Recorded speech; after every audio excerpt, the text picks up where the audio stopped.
In today's video, I'm going to teach you how to import a .fig file from your computer.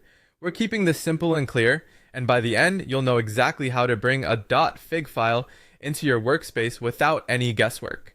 The process has three parts: clicking import, choosing import from computer, and selecting the .fig file you want to bring in. First, look for the import option in your app or workspace. This is often located near the top toolbar, inside a file menu, or on a start or home screen where new projects are created. The label might simply say import, or you might see an icon that looks like an arrow pointing into a tray. When you click import, you're telling the application you'd like to bring an existing file into your current project or library rather than creating something from scratch. Next, choose import from computer.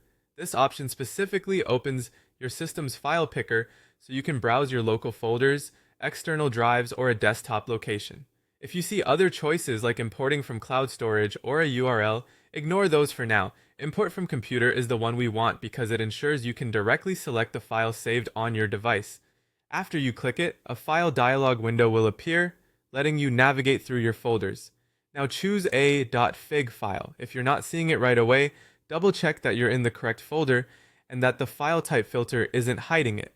Switching the filter to show all files can help if the dialog is limiting what you can see. Fig files are commonly used by design and visualization tools, and your application should indicate that it supports this format.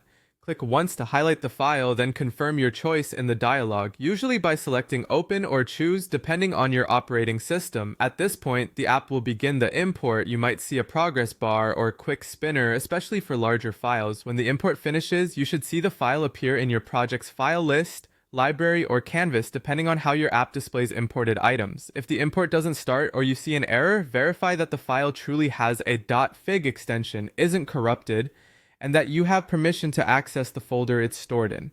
Large files may take a moment, so give it time if you're working with something hefty. That's it. Click import, choose import from computer, and select your .fig file. You're ready to work with your imported